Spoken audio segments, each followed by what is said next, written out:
Hello, my name is Sezai Coban. I'm a holistic movement therapist, an author, and an urban dancer. And today I want to talk about making decisions in life and why the education of the self helped me a lot to get very clear about mine. I consider myself as very privileged to have grew up in the south of Germany. And until this day, I'm very grateful for the social system, for the school education I got, and the healthcare. In the age of 13, during the summer holidays, I had a car accident in which my whole family was involved. We all got injured. I had a broken leg, a broken arm, and lots of physical pain. But the most pain I have felt was emotional pain because of the loss of my little sister. The doctors came by, they told me everything is going to be good again, and they took really good care of myself. But the fact that I couldn't change anything about the situation made me, besides being very sad, also very angry. And I had thoughts like, why is this happening to me? What's the sense of this? And even what's the sense of life? And knowing I couldn't change anything about the situation, my anger turned into aggression, but not against people, against myself, because I felt helpless and just like a victim. So having no education at all, what to do in this kind of situation, I decided to get quiet and stop to talk to anyone. So lying in the hospital, one day I became a new roommate, a young kid with problems on his kidneys, so he was able to move his body. I didn't talk to him much because I just didn't want to get in the story. A couple days later, two of his friends came in to visit. And as soon as I walked in, I recognized they are different. The way they walked, the way they were dressed, the way they talked, they were really social and fun. And also when they came in, they had a cassette recorder. So soon they started to play their own music. And back in the 90s, it was the golden era of hip-hop. So they started to play some music from the interpret MC Hammer and started to do some social dance moves. And this really catched my eye, so we started talking, we became friends and changed numbers. And soon after they left, I started to talk to my roommate, which I was ignoring for all the time. And he asked me if I liked the dance, and I said yes. And he said he knows how to do the move called windmill from the urban dance b-boying or breakdancing. And I said, come on, please show it to me. I never saw this before. And this kid agreed. And without thinking, he pulled out the needle from his arm because he was still hanging on the drip infusion. I got on my wheelchair, and we drove to the hallway. I positioned myself in front of him. He went some steps back and did one round of this windmill. And today I want to show you what I saw, okay? So you might get an impression. So one round of windmill.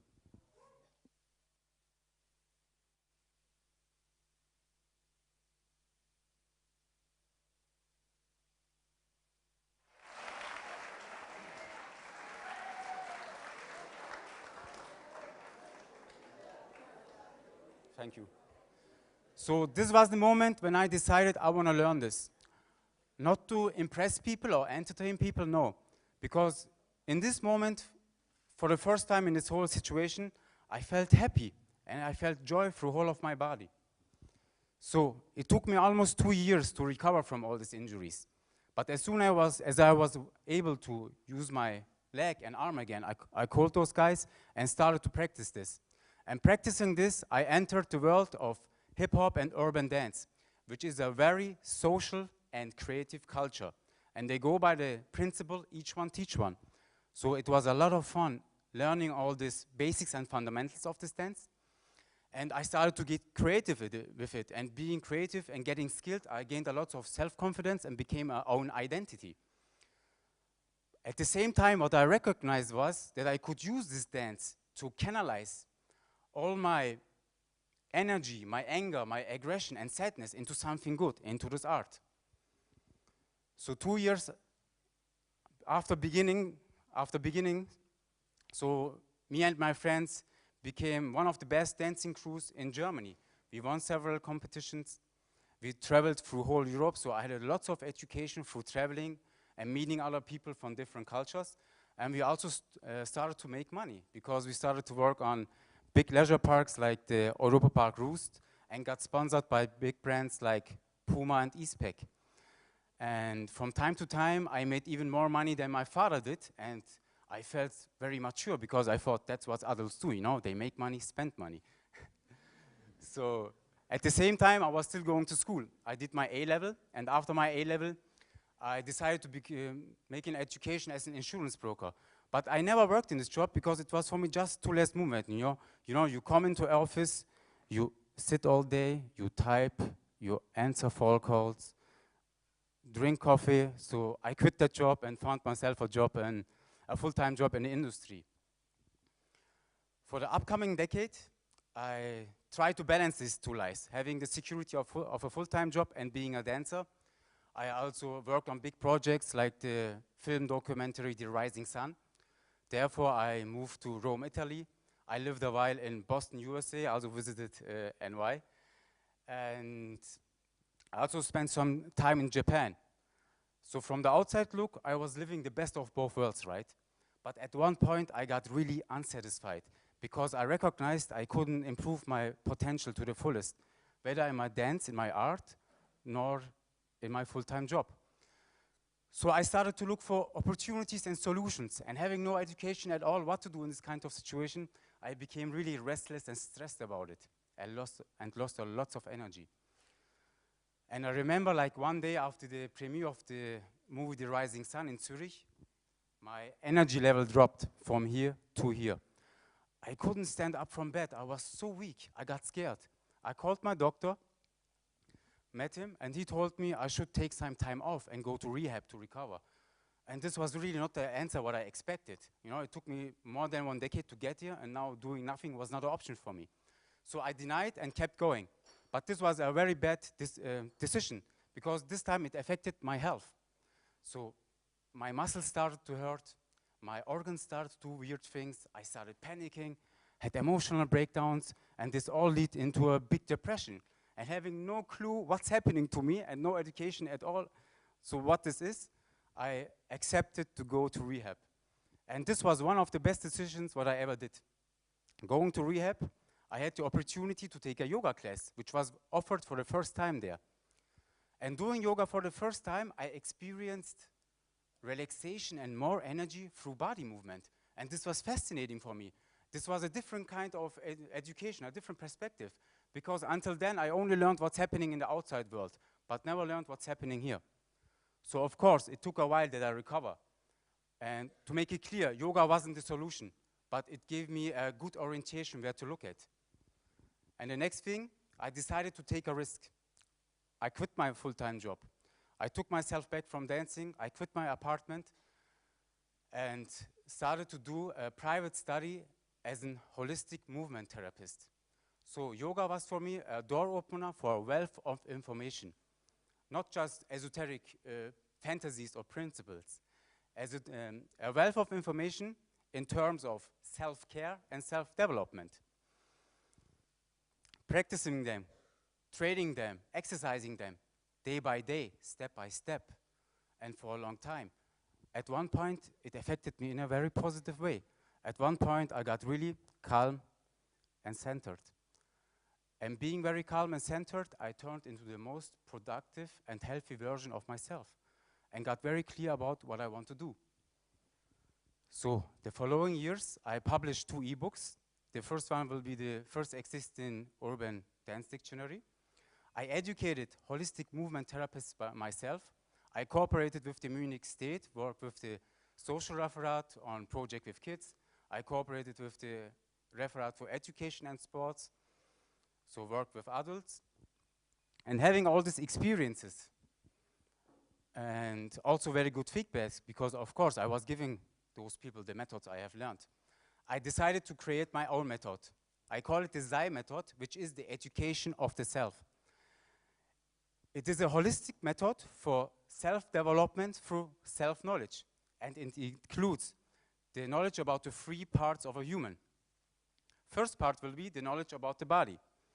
For example, how to use your breath as a power source, how to treat your body in a good way, how to be kind to your body, and how to build yourself a body you're comfortable with, a functional body in which you have the freedom of doing everything.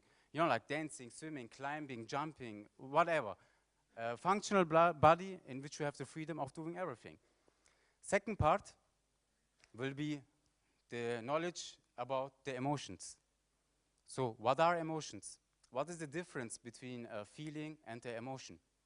And how do we regulate and deal with emotions like anger, aggression, sadness, and even learn how to deal with your fears and your love. And let me tell you this, learning how to deal with your fears in a proper way is a lot of fun. And since the emotions are the strongest force in us, learning how to deal and regulate them will help you to regulate any situation you're in. Third part of the method is the knowledge about the mind.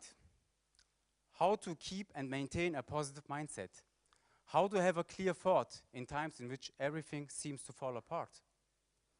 And how to stay positive in a negative situation. And let me tell you this, staying positive in a negative situation is not naive or weird. It's leadership. So what's the outcome of this method? The outcome is that you learn how to satisfy your own needs by yourself, not demanding your self-confidence, your happiness, or sometimes your health to other people. And this is self-empowerment. So having all these experiences and the seed of the education of the self, I thought about where I could plant it so it would have the most sustainability. And then I decided to create the Positive Energy Project, in short PEP. It is a movement-based project where you learn to explore your mind and emotions through your body. And in this project, I'm giving the basics and the fundamentals of the education of the self to the future leaders, to the youth, who would be you. Because when I stand here and look around, I see a lot of young people with a lot of talents, potentials and visions. You are the future leaders. But in order to lead anything in your life, you got to be able to lead yourself. Yeah, regulate your emotions, have a positive mindset, and a comfortable and healthy body. So, learning how to lead yourself will lead that you become mature. And being mature, you're not going to be afraid of showing the world who you are and what you're capable of. And let me tell you this, there is no greater ecstasy than knowing yourself and showing your beauty and what you're capable of to the world. And talking about positivity, like positive people don't live in Candyland with rosa glasses on all day, you know. So positive people also have real life struggles, difficult tasks, problems, money issues, health issues, etc., etc. The difference to other-minded people is they know that the problems will come, they didn't come to stay, they come to pass. And therefore, they have really good methods. And today, I want to give you 3 very simple but very effective methods from the education of the self. The first method is for self-motivation. So whenever you feel frustrated or you're stuck on something, you can use this. And this comes from Emile Coué, and he calls it the Autosuggestion Method. And for this one, I please invite you to rise up your seats, okay? We're going to do this together.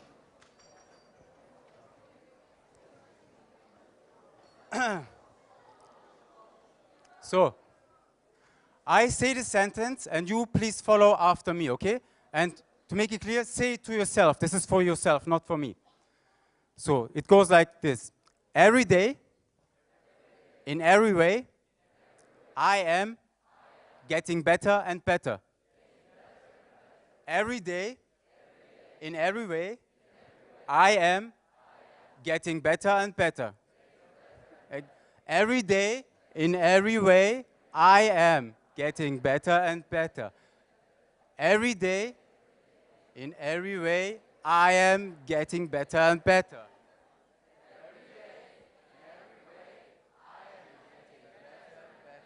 Thank you. Second one, please stay. Second one is for your heart. Whenever your heart runs fast because you're nervous or excited because of a job interview, an exam, or maybe a date, you can use this. For this one, please put both of your hands to your stomach. And as you inhale, your stomach grows out. As you exhale, your stomach goes in. Inhaling, stomach grows out. Exhaling, stomach goes in. And now, please close your eyes and do this for 3 more breaths.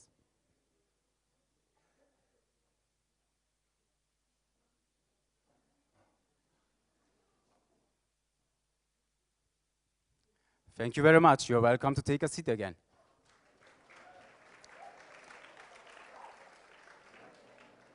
And for those under you who had a hard time to breathe into your stomach, it's a very good exercise. Take this home. So third method comes from the great Eckhart Tolle. I like this guy. And he says, in any situation you don't like, you have only 3 possibilities to solve it. So if you don't like a situation, you can try to accept it. It is how it is.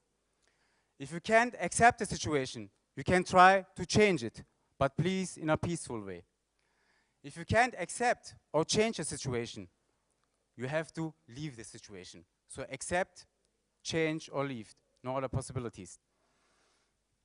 So, as I said in the beginning, I'm very grateful for the education which is given in this society. But the education of the self made my education holistic and made me very clear about what I want to do in my life. And as you see and heard now, I am, and we are all the product of our decisions. What you decide, you will become.